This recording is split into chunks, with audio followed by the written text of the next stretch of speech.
Hey guys, how are you doing? You're welcome back to my YouTube channel. My name is Ademoye and this is my space. If you're new here, you're most definitely welcome. It was not a mistake. So I'm super excited to have you here. You're welcome to my space. Please do well to enjoy my other videos, engage with them and all that. Thank you so much. So today I'm going to be reviewing the movie Breaded Life. Most of us must have heard about it or even seen it, and we all have our takes on it, but this video is for those people who have been contemplating, should I watch it, should I not watch it.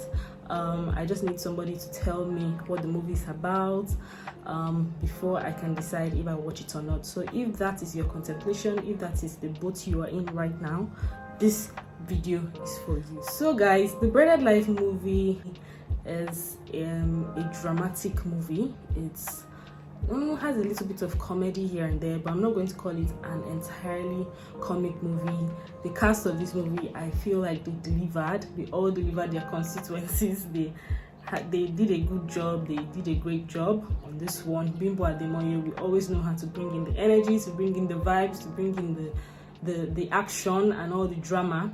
Then Timini is also in this movie. He always knows how to pull off this rich kid vibe or somebody who has money and just acts in a certain way. Then Tinamba, of course, she always commands respect. She knows how to take on those roles very well. She's also in the movie. Bisola is also in the movie, ex-Baby Naija housemate. She played the role of their housekeeper, a trusted housekeeper, that type of person. She was an Igbo woman in the movie, so she had the Igbo accent. I feel she really tried to pull it off, being that she's a Yoruba person normally. So this movie basically is about Timini and how he is a spoiled kid. He has a huge inheritance. His dad died and left them a huge inheritance, his mom, his sister and himself. So he was always in a tussle with his mom. They were always fighting about him going back to school, him getting a job, or just starting a business or something. The mother was just always like, be useful with your life. It's not because you have an inheritance that you feel like you should just sit back and squander it, that type of thing. She was just always on his neck concerning that matter. He didn't want to hear that at all. Like, Timini did not want to hear that in that movie. Every time the woman talks about it, she was always sounding like a broken record in his ears. Like, this woman, she too distressed me. Why can't I just jaye? Why can't I just enjoy myself? This money that they left for me, why is she disturbing me that I have to work? Why do I have to go to school? So yeah, there was a huge plot twist in the movie. I'm trying so much not to divulge much, but there was a huge plot twist. There was a very huge plot twist in the movie. So after their last huge argument, that Tinamba and Timini, he stormed out of the house, he drove off, and then the next scene was him in the guest room. That's before the two gate men were talking, you know, just being dramatic and all. And then Bisola came out to ask them, what are you people doing, what's going on and all of that. Then Tinamba, Timini's mom, came out and she was like, who is in the guest house? Because she could sight somebody inside their guest house. And then all of them ran there and they saw that it was Timini. So he was just looking at them like, it's me. So and the next thing he knew, a pistol landed on his head. Boom. One of the security men hit him on the head, and then they went to the police station. So he couldn't understand why. Now this is the plot twist I'm talking about. He couldn't understand why people that he knew, like housekeeper, gateman, his mother, were acting as if they didn't know him. He was like I don't understand. He's telling the police officers like, see, this is my mom, this is her name, these are our relatives, this is my sister, this is my uncle, this is my auntie, calling people's names. And then the woman was like, see, I don't know this guy, I don't know this boy from anywhere. Me, I have two daughters. I don't have a daughter and a son as he's claiming. I have two daughters, so I don't even know what he's talking about. I don't know him from anywhere. Please lock up this young man.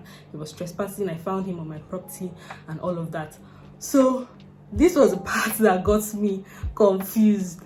I was like, because I've always known most Nigerian movies to be pretty straightforward sometimes, to be honest. When you're watching a Nigerian movie and you just see this character, you already know how it's going to end. But this one, I was confused. Like, I have to give it to them. This plot twist actually made the movie pop. And the exciting thing is that it is in this plot twist that Bimbo Ademoye's role started. She was a bread seller in the movie. So after he felt like his family members were acting like they didn't know him, he now said, okay, I'm just going to go and hustle. I have to live my life. I cannot keep coming to this gate every day to knock and then they won't let me, all of that. So he had to hustle, and then in his hustling journey, he met Bimbo Ademoye, or should I say they met each other. So after one of the days, he had gone back to his house to go and beg for forgiveness, thinking that his mom was angry with him because of his careless behavior and all of that. He just felt like his mom was doing him bad thing, like, you this child, I will deal with you. Since you don't want to hear one, I will deal with you. But that wasn't the case. The way it's going is like, I'm going to spill everything. Like, the way it's going is like, I'm going to spill everything. So he met Bimbo Ademoye. She helped him in his hustle, gave him a place to stay, gave him food until he was able to get a job, which she even helped him to get the job because she used to sell bread in the movie. So they wanted butter bread. So she used to sell butter bread, you know, this agege bread. So she helped him to get a job in the bakery where she used to buy her bread and hawk.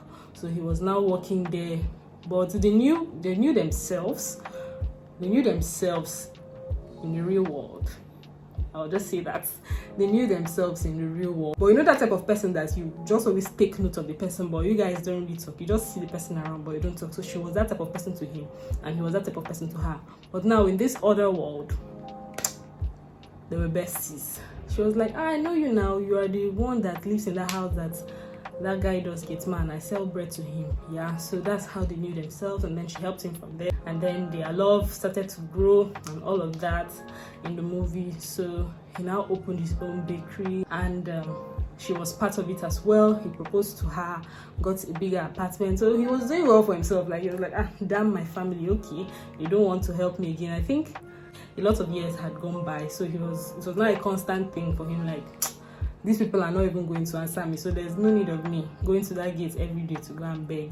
There was one day, that's Bimbo Ademoye, she was like, how can your family have this type of money and you're here suffering? How can you be suffering? She said she was going to go there herself and try to talk to the mom. And when she went there, the same thing that they had been doing to him, that is what they did to her. They chased her away and she ran without looking back. So he got married to her in that other world, and they had a family. They started a family. Their business was doing well until one day when Bisola came to buy bread from their store, and then she was like, it's you, how you doing? How you doing? And he was like, don't talk to me, you guys have been seeing me, I've been coming to the house, you've been acting like you don't know me, you've been releasing dogs on me, you've told my mom not to talk to me. And then she was like, no, and all of that. Then he woke up. He was actually in a coma. He was unconscious, and all those things, all those memories he had with Bimbo Ademoye, they were all not real. It was all a dream. So he's like, what's happening? Where's my wife? And the mom was like, which wife?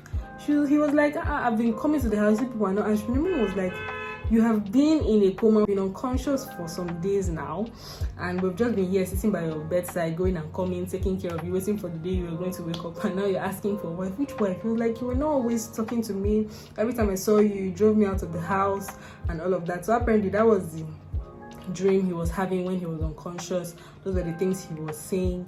So Bimbo Ademoye was just part of that dream. She actually existed, like she actually exists in real life, when he woke up, but they are not like besties, they don't know each other. She's just like one person that used to hawk something there, her own. They were not friends, they were not close, they were not cordial, they were just there. I don't even think they were on hello high level. They just knew themselves facially and all of that. So he kept on talking, and then the mom was like, please, you're making me to feel somehow, stop talking about this thing. So time went on, and then towards the end of the movie, he saw her when they were driving, when he was in the car with his mom, saw her shouting, butter bread. And then he was like, really, your name is Tode Bode and all of that? She was like, yes, looking at him like, I don't know what he was expecting from her. Was he expecting her to jump and leap for joy and hug him? Of course, she didn't really know him like that. So yeah, that's just how the movie is. It's about he had a dream. He had a very long dream, and in that dream he was hustling. He met Studio Wode, that's Bimbo Ademoye, and they had a family, they had a bakery together and all of that. His family was not answering him, they practically disowned him, but it was all the dream, guys. It was all the dream. So what really got me in the movie was that plot twist. It was that plot twist. I was like, wow, because it got me thinking at first, why is the mom acting like this? Why is she acting like this? Is she really angry? Can her anger push her to this level that she has cut ties with her son and all of that? But apparently it was all a dream, and the movie was really nice. But to rate the movie out of a 10, I'm going to give it an 8 out of 10. I'm going to give the movie an 8 out of 10. Honestly, they tried. Well, I don't understand those people on Twitter that are saying that the movie is trash. Please, let's call it spade. It's spade. The movie was a very good movie. Everything was on point. The characters, they all delivered. So yeah, I'm going to rate it an 8 out of 10. So if you have not seen the movie and you want to see it, please go and see it. It's on Netflix. I think it was showing in cinemas last year. It's actually a 2021 movie, but it got on Netflix this year. So you can see it on Netflix. I don't know if they're still showing it in cinemas. I don't think so. But it's on Netflix right now. You can see it and tell me what you feel about it. If you watched it already, I want to see you in the comment section. I want to hear your views and your takes on it, on the movie. So yeah, that's it about this movie. Thank you so much for watching. I'm super excited that you stayed till the end. Please don't leave without subscribing to my channel, engaging with my other videos and all. See you next week, guys. Bye.